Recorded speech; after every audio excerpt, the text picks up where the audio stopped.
Eh bien, Anne-Clotilde Ziegler, nous retrouvons notre journaliste Soisic Belin. Alors, Soisic Belin, elle est extraordinaire, elle tente des expériences et après, elle vient nous raconter cette expérience.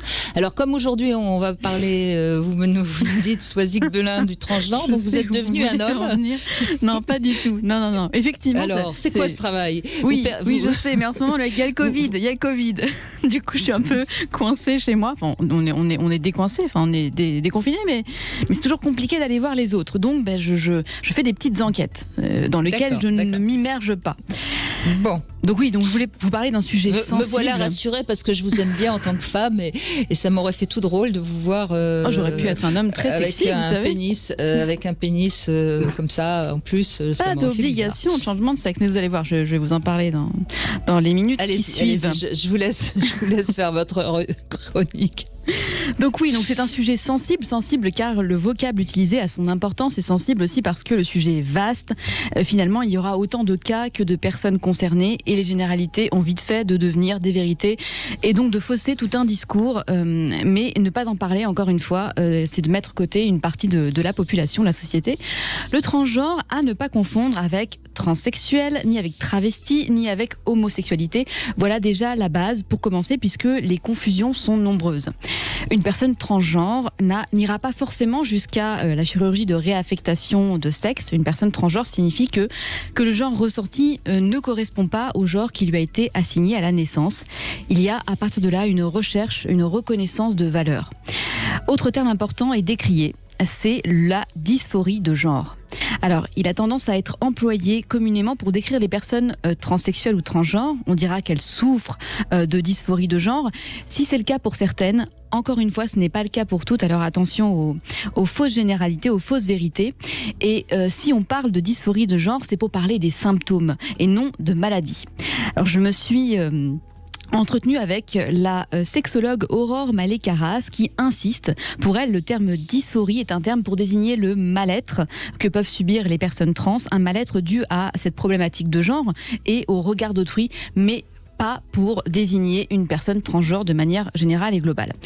J'ai rencontré Arnaud Vauhalan. Il a subi un parcours de transition. Enfin, il a choisi un parcours de transition, une transition FTM, donc Female to Male. Et je vous laisse écouter son parcours. Alors, à quel âge je me suis aperçu que j'avais une dysphorie? Jamais, à aucun âge, puisque j'en ai pas. Et que la dysphorie en fait ne concerne pas du tout tous les trans. À quel âge je me suis aperçu que j'étais trans? J'ai pas pu le formuler comme ça tout de suite, mais mon genre, en tout cas masculin, s'est construit très tôt, vers 4-5 ans je dirais, et je me suis aperçu que effectivement ça n'était pas comme tout le monde, et que ça n'était pas ce que la société attendait de moi, vraisemblablement, que mon sexe féminin impliquait d'aimer les choses, je sais pas moi, roses ou dites pour filles, etc. Bon. Donc plutôt des stéréotypes, mais dans ce sens-là, ça allait encore, c'est-à-dire que un enfant qu'on identifie comme une petite fille qui aime les trucs de garçon, ça va. Ça aurait été dans l'autre sens, je pense que j'aurais souffert beaucoup plus. Là, j'ai pu transitionner adulte en ayant passé une enfance pas super, mais pas non plus atroce. Voilà. Merci. Si Arnaud a débuté sa transition sociale et médicale sur le tard, je précise qu'Arnaud est transgenre et non transsexuel, il tenait à préserver les parties génitales qui lui avaient été attribuées à la naissance, et ce n'est pas le cas de tous et de toutes. Certaines dysphories de genre, oui, alors là j'utilise le terme dysphorie parce que je vais parler de traumatisme et de souffrance. Donc certaines dysphories se manifestent dès l'enfance, voire la petite enfance. Et c'est le cas de Sacha, une petite fille de 7 ans que l'on retrouve dans le documentaire de Sébastien Lipschitz, Petite fille, à voir sur Arte, je vous le conseille. Il est très émouvant et très instructif. Sacha sait depuis 2 ans et demi, depuis qu'elle a 2 ans et demi, à sa maman que quand il sera grand, il sera une petite petite fille. Sa mère écoute, mais n'entend pas tout de suite les réclamations et surtout le message de souffrance que veut lui faire passer Sacha. Sacha, à ce moment-là, est considéré comme un petit garçon. Mais un jour, à l'âge de 4 ans, sa mère réalise que sa réponse à cette réclamation, sa réponse « Non, mon ange, tu ne seras jamais une fille », blesse énormément Sacha. Elle comprend que ce n'est pas une passade ni une lubie, c'est une souffrance qui s'exprime. Sacha est en recherche de valeur. Je ne vous spoil pas le documentaire, mais Sacha a la chance d'être dans une famille compréhensive, aimante, ouverte d'esprit, et sa famille lui propose une transition sociale qui sera soutenue par un pédopsychiatre. Ce n'est pas une obligation d'être suivi par un pédopsychiatre ou par un psychiatre, c'est une obligation quand il y a une souffrance, et là en l'occurrence il y avait, et quand il y a donc dysphorie. Donc elle commence à transitionner, donc la transition sociale consiste à transitionner dans son entourage, avec ses proches, avec sa famille, ses amis, ses collègues, en prenant les codes du sexe dans lequel on se sent exister, on souhaite s'identifier. Il y a d'ailleurs eu des dérives, il y a quelques années de cela, les médecins et les psychologues demandaient à leurs patients de se vêtir en femme pour ressentir et vivre le genre dans lequel ils souhaitaient transitionner. Mais imaginez la difficulté que cela peut être pour un homme qui se sent femme, de se vêtir de manière ultra féminine tous les matins pour aller au travail, avec un physique qui, lui, n'a pas encore transitionné. Et je rappelle que toutes les femmes ne portent pas des mini-jupes, des talons et ne se vernissent pas les ongles en rouge ou en bleu ou je ne sais quelle couleur. Donc sachez que c'est pareil pour un transgenre. Il n'aura peut-être pas l'envie d'être dans une expression à outrance d'une féminité ou d'une masculinité dans l'autre sens d'ailleurs. Deuxième chose qui se pratiquait en France jusqu'à la loi du 18 novembre 2016 de modernisation de la justice du XXIe siècle, c'est le nom de la loi, un peu longue mais très très importante. Elle a un apport considérable pour le changement de sexe. Jusque-là, pour obtenir un changement à l'état civil, il fallait avoir subi des traitements médicaux, une opération chirurgicale ou une stérilisation. Grand changement donc, une personne transgenre à partir du 18 novembre 2016 peut changer de sexe et de prénom à l'état civil sans avoir allé jusqu'au bout du protocole de transition. Il faut savoir que, comme le dit le docteur Hervé Hubert, de nombreuses personnes avaient donc subi des opérations par défaut, juste pour obtenir ces changements à l'état civil. Je dis juste, mais c'est quand même d'une très très grande importance. C'est une opération particulièrement longue, douloureuse et délicate. Oui, c'est loin d'être anodin comme opération. Ouais, mais ça pose d'ailleurs, moi je trouve cette question du genre, parce ça reste une minorité de gens, hein, bien sûr. C'est bien d'en parler dans cette émission, puisqu'on parle beaucoup d'identité sexuelle dans cette émission. Mais ça reste une minorité, bien sûr.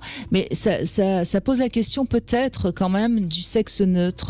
Oui. Qui permettrait pour toutes ces personnes qui ne se sentent pas forcément femmes, pas forcément hommes, un troisième qui en même temps peuvent avoir l'apparence d'un homme, l'apparence d'une femme, ça permettrait, je trouve, peut-être de solutionner pas mal de cas assez particuliers, parce que là on voit bien dans ce que vous racontez, c'est à chaque fois un cas particulier. Bien sûr. Qu'est-ce que vous en pensez, Anne-Clotilde Ziegler ?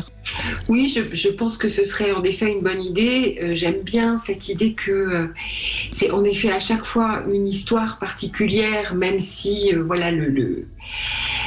passage d'un genre à l'autre reste la boîte globale. Après, à chaque fois, ce sont des individus. Et en effet, un genre neutre permettrait de ne pas avoir à prendre position, à prendre parti, quand ça, pour l'individu, ça se donne pas de façon évidente, quoi.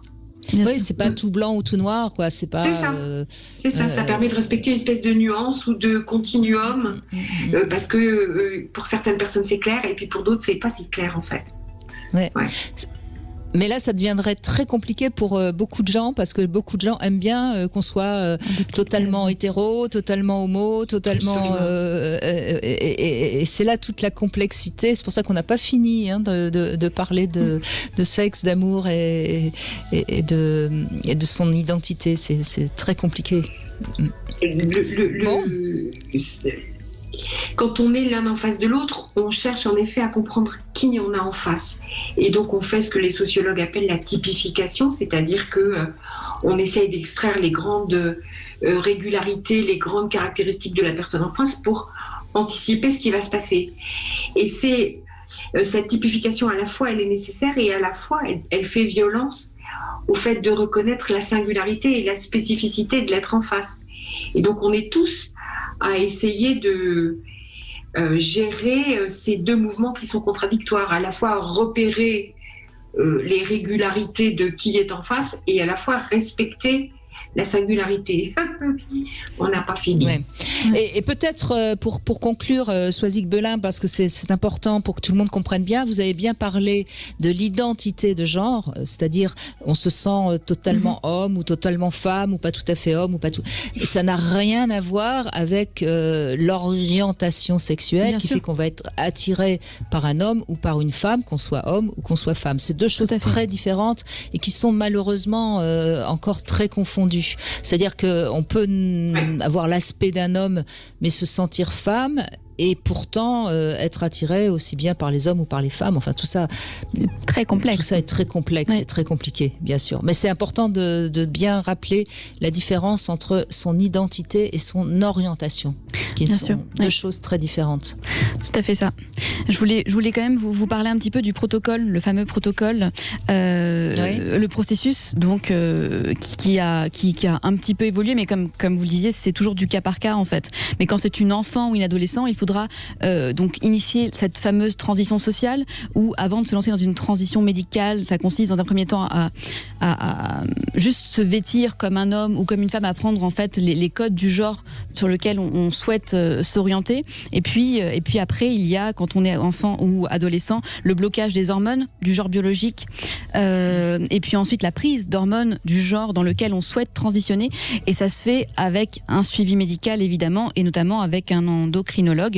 Et puis par la suite, si la personne souhaite intervenir sur ses caractères sexuels primaires ou secondaires, je rappelle que les caractères sexuels primaires, ce sont les organes génitaux, et les secondaires, la peau, la pilosité, le tissu adipeux, les seins, la paume d'Adam. Voilà, donc ça ça se fait dans un second temps et ce n'est pas une obligation. Voilà. Et oui, et quand vous me parliez de sexe, de troisième sexe, sachez qu'il y a des pays où ce troisième sexe existe et c'est une évidence. L'Inde, le Népal et au Pakistan, le pays a adopté le troisième genre sur un acte d'état civil en 2018. Donc on peut être ce troisième genre. En conséquence, les discriminations, notamment au travail, dans les écoles et dans les services publics, sont interdites. Et la chaîne télévision locale a même fait d'une personne transsexuelle sa présentatrice ou son présentateur vedette. Elle s'appelle Marvia Malik. Donc on avance doucement, mais on avance. Oui, enfin, cela dit, en Inde, les femmes sont particulièrement maltraitées. Oui. Donc, on voit bien que c'est pas simple. Oui.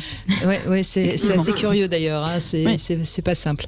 Merci, Soisic Belin. Donc, mais je vous en prie. Et on se retrouve bien sûr la semaine prochaine.